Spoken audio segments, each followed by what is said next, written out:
Welcome to Side Roads. I'm Carlos, and this is a 2025 Acura ADX A-Spec.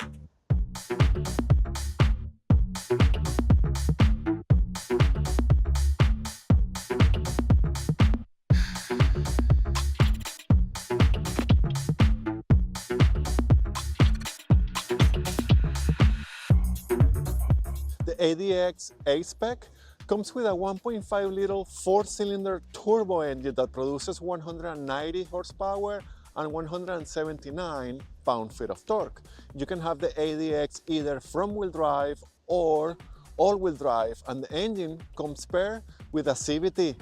The ADX competes in the luxury premium subcompact SUV segment against cars like the Audi Q3, the Mercedes-Benz GLA 250, and the Volvo XC40. And as you can see in the graphic, in Canada the prices are a lot closer, but in the US there is a little bit of advantage in terms of price for the ADX. The truth is, this is a tough competition, but the ADX has a reliable history of Acura behind it. Safety features for the Acura ADX A-Spec are things like Acura Watch, which is a suite of safety features from Acura, with things like collision mitigation braking, blind spot information and rear cross traffic monitor, lane keep assist, and road departure mitigation. Fuel efficiency for the ADX is a 9.1 liters per 100 kilometers city, 7.7 liters per 100 kilometers highway, which is 25 mpg city and 30 mpg highway. Price for the ADX starts in Canada around the 48,000 Canadian dollars, and the top trim goes to around 55,000 Canadian dollars.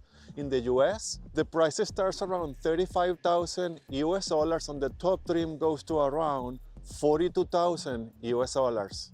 The interior on the 2025 Acura ADX A-Spec is nice in here. The materials are nice, soft plastics in the doors as well, and in the dashboard for the most part there's a little bit of wrap in leather or something with contrast stitching here.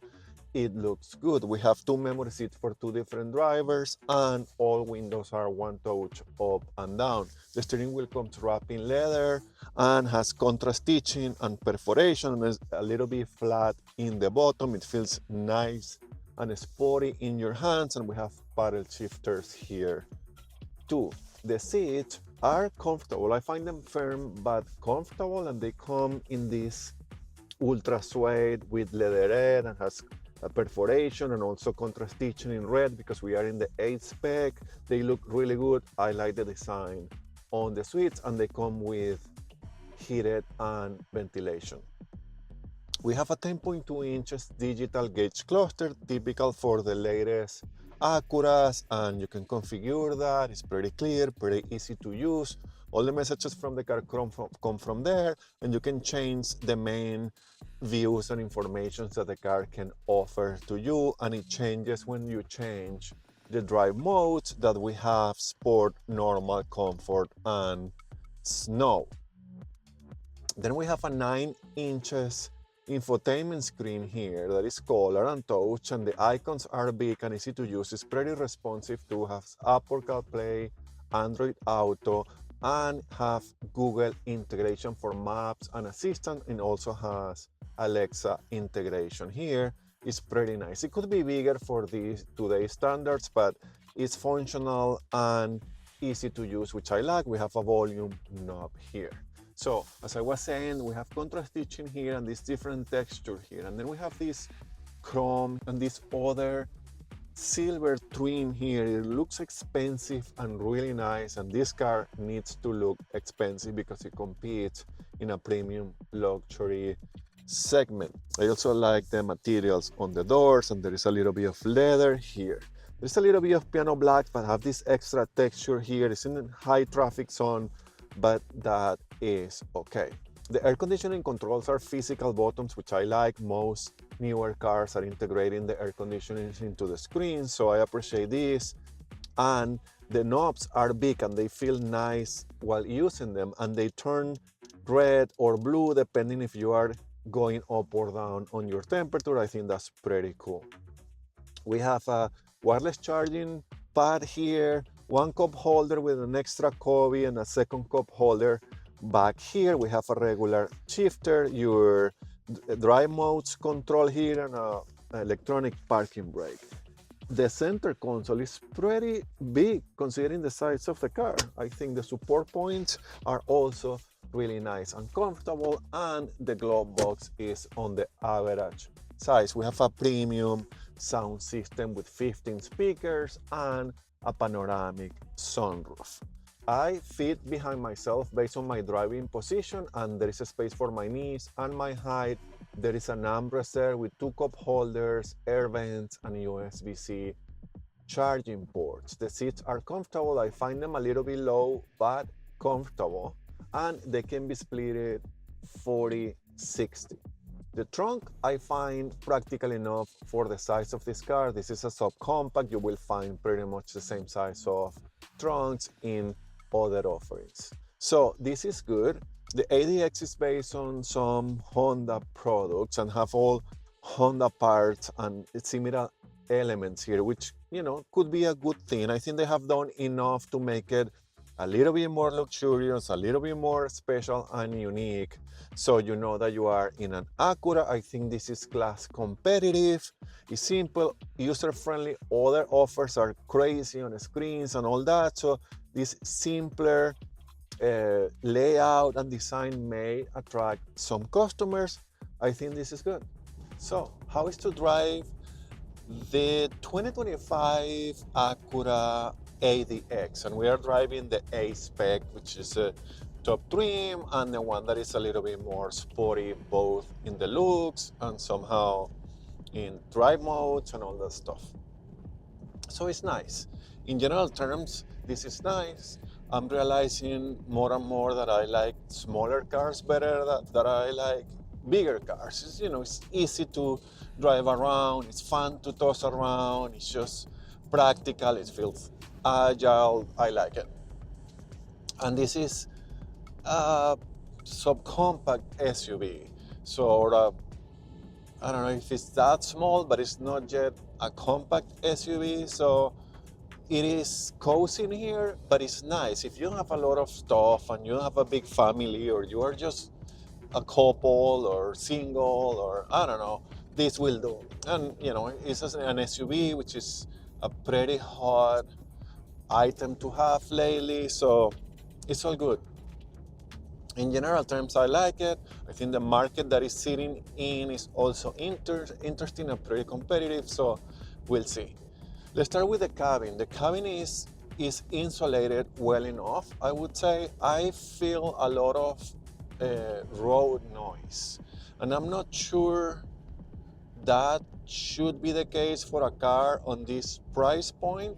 So the insulation from the windshield and the windows, all that is good, but I felt it in the highway. I can feel it now that I'm in a semi-rough road. And this happened to me also with the Acura Integra Type S. So I guess they could do a better insulation under the car so the road noise is not that much. And I have been driving a lot of cars lately too, and you know, there are cars that are in a lower price point that is not a premium luxury brand that are pretty good insulated. So that makes it harder to, for now, luxury and expensive brands, because regular brands are catching up. The suspension is on the firm side, which I like. It's comfortable, but is on the firm side. And I think that's a little bit have to do with the A-Spec maybe. But it's nice. I think that makes a car feel a lot more sporty and planted and connected to the road. I really like it. There is a comfort, there is some drive modes here. So we have snow, comfort, normal, and sport. I have it in normal, and maybe in comfort will do a better job. I don't know. Not that he's doing a bad job. I like it as it is. And I think also people looking for this type of smaller SUVs. We like that too, and we'll find that across the market, so that is good. The steering is not too heavy, it's not too soft, it's adequate, I think it's fine, it's quick enough, it makes a car, it helps with the suspension and everything to make it a little bit more fun to drive, so that is also good, and it's easy to drive around and to park and to have it in the city. I had no issues with the steering. It's not as firm as the suspension, I would say. The visibility is good, the windows are big enough, the windshield is big and it's far from me, so there's a sense of a space here. There is a little window there, and then the D pillar is pretty thick, so watch out for that. But the back window is big, the mirrors are on the smaller side, I would say, but they are doing the job. You have blind spot monitoring, a 360 camera that also can use redo by Acura, but it's good enough and it's good to have, so you have the view from up, so that is cool too. And then we have the transmission, which I think is my least favorite aspect of this car, and it's the only one with a CVT, at least with the ones that I have chosen for the competitors. So I think it's doing a good job in combination with the engine by taking out all of the power. So that is good. And it has this sporty sound. There is an exhaust note there that you can feel when you floor it, and I think it's trying to give it that A-Spec and sporty vibe to the car, but that sound is making you hear the CVT-ness even more, and I think maybe that's the part that I don't like. The CVT is working fine. I think a regular automatic will be a better match for this car and what this car is trying to be, but it's doing a good job. I think the thing that I'm not ultra crazy about is the sound of the CVT. So, of the exhaust that is reminding me that this is a CVT, so sometimes with the revs goes too up, then it becomes, I don't know, there is a disconnection there between the CVT and the sound and the car, the A-Spec that is supposed to be. But maybe I'm being a little bit picky, and I'm so sorry. I always try to be positive and make good comments about the cars. I think the more and more I drive cars, the harder it's getting, because I notice more stuff and I can compare between cars, and I guess you are expecting that from me too a little, that I highlight the things that I see in general. I like this car as a overall package, is good. And then there is the engine. The engine is a 1.5 liter 4-cylinder and produces 190 horsepower and 179 pound-feet of torque, if I'm not mistaken. And that's good, that's plenty, that's close enough for the class. The engine feels peppy and there is pretty much no turbo lag, and I like that because it feels quick and easy, and I think it's powerful. I like it. The turbo is doing a great job here. The car feels, with enough power to move around. It feels quick again. I like it. I think the engine is great. This is sharing that with the Acura Integra, the regular one. So, and I think this is used to be the top engine for the Civic, but now is the base engine and only the hybrid. So it's good. I like this engine, is adequate for this car. I think it brings him close enough to the competitors that we saw before. So it's good. I think elevates a car, and I think always give you this sense of power and readiness for when you need the car. I had no issues passing in the highway. It's nice to take off from a stop. I like it. I think it's good. So overall, what do I think? I think this is giving you the premiumness that you want. There are some elements here and there. There is a shared platform here with a couple of Honda products. So you can tell that.